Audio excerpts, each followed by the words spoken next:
Rampas truk di jalan, 3 debt kolektor ditangkap polisi. Meski sudah new normal, aktivitas sekolah di Tegal belum dimulai. Menikmati soto legendaris Carlam di Pasar Senggol, Kota Pekalongan.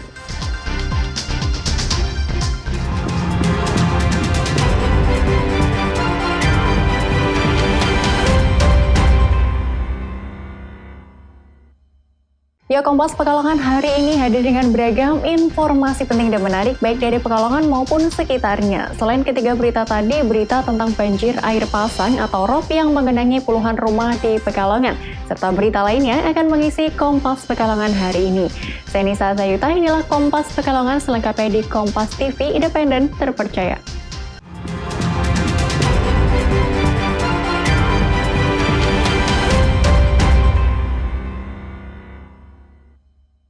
Baik, kita awali informasi pertama dari dunia kriminal, Saudara. Rampas truk di jalan, 3 orang debt kolektor diringkus aparat kepolisian Polres Pekalongan. Korban yang tidak diterima mobilnya disita melakukan pengejaran hingga di pintu tol Semarang.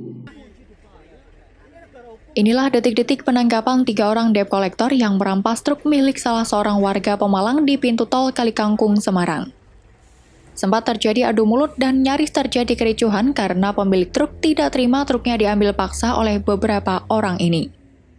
Kawanan pelaku ini mengaku dari debt kolektor atau penagih hutang atau angsuran. Karena tidak terima, ketiga pelaku langsung dilaporkan ke kepolisian dan dilakukan penangkapan. Tersangka yang sudah ditahan adalah Dimas warga Pemalang, Bojang Bata Pemalang, Ahmad Faturrahman, dan Ainul warga Kabupaten Batang. Di hadapan petugas, tersangka mengaku sebagai debt kolektor yang mengatasnamakan Asia Finance. Mereka mencegat 1 unit truk di Jalan Raya Wiradesa, Pekalongan untuk membawanya ke Semarang karena sudah terlambat mengangsur dalam beberapa bulan. Ada surat-suratnya lengkap itu? Ada. Itu rencananya mau dibawa kemana melintas tol itu? Ada ke Pol JPA Di Semarang. Di Semarang. Emang sudah biasa melakukan kayak gini, Pak? Kalau saya sebagai supir untuk mengantar ini.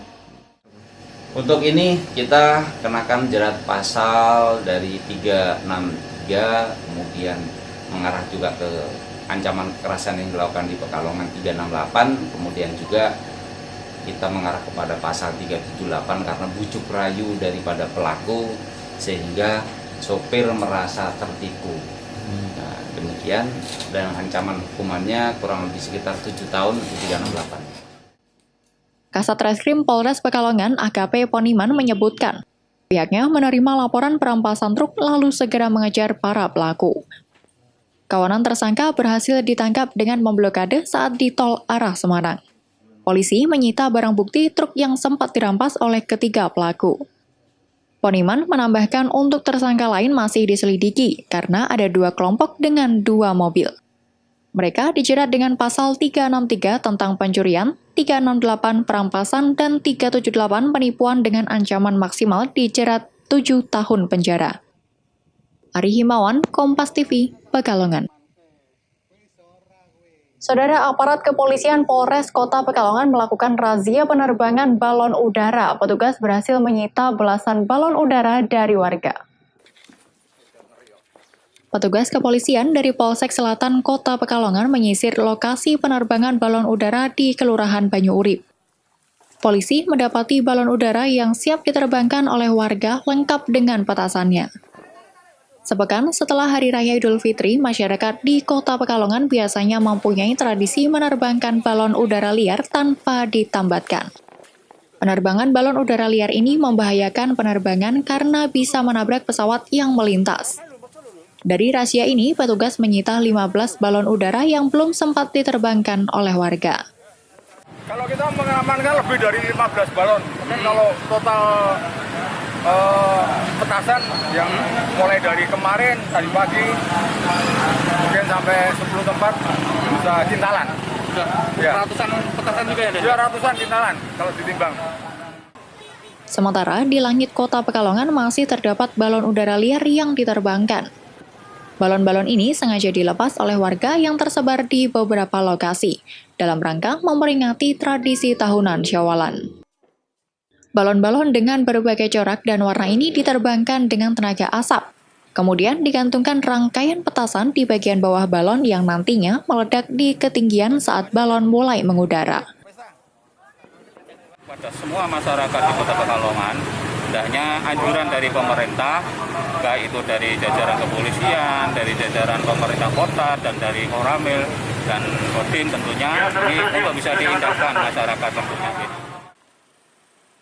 Dengan dibantu aparat TNI, petugas membubarkan warga yang masih berkumpul dan menghimbau untuk mereka segera kembali ke rumah dan menghindari berkumpul, serta terus memakai masker mengingat saat ini masih dilanda pandemi COVID-19. Ari Himawan, Kompas TV, Pekalongan.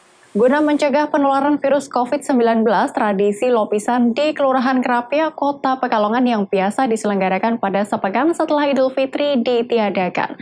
Namun meski sudah diumumkan melalui berbagai media termasuk banner dan spanduk berukuran raksasa, warga masih berbondong-bondong berusaha mendatangi lokasi. Perang melawan COVID-19 di berbagai wilayah membuat banyak acara maupun tradisi yang melibatkan banyak orang dibatalkan. Salah satunya tradisi lopis raksasa atau syawalan di Kelurahan Krapia, Kota Pekalongan. Tradisi yang sudah turun-temurun ini ditiadakan guna menghindari penyebaran virus corona. Namun, meski sudah dibatalkan, masih banyak warga yang berusaha memasuki Krapiak dengan berbagai alasan. Petugas gabungan dari TNI, Polri, Dinas Perhubungan, Dinas Kesehatan, dan lain-lainnya terpaksa menyekat akses menuju ke Kelurahan Krapiak.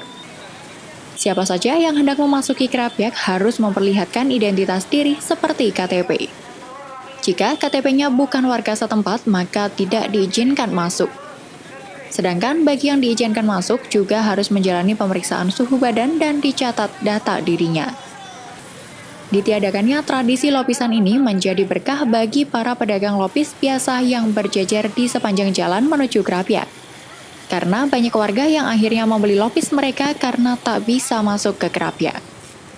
Kita akan mencoba berupaya untuk mengurangi penyebaran di wilayah Krapiak dengan mencoba memfilter warga-warga pendatang untuk tidak melakukan kerumunan di wilayah Krapiak dengan cara penyekatan atau filterisasi. Tidak boleh masuk sih, jadi gimana? Nggak ada acara lopisan juga di sana Pak ya? Iya, nggak ada, semua kosong itu. Bagi yang ingin tetap bersilaturahmi dengan keluarganya di Krapiak ini, petugas menyarankan agar dilakukan di lain waktu dengan tetap mengedepankan protokol kesehatan yang sudah ditetapkan. Awan Egus, Kompas TV, Pekalongan. Meski new normal, namun aktivitas sekolah belum dimulai. Nantikan informasi selengkapnya setelah pariwara berikut ini.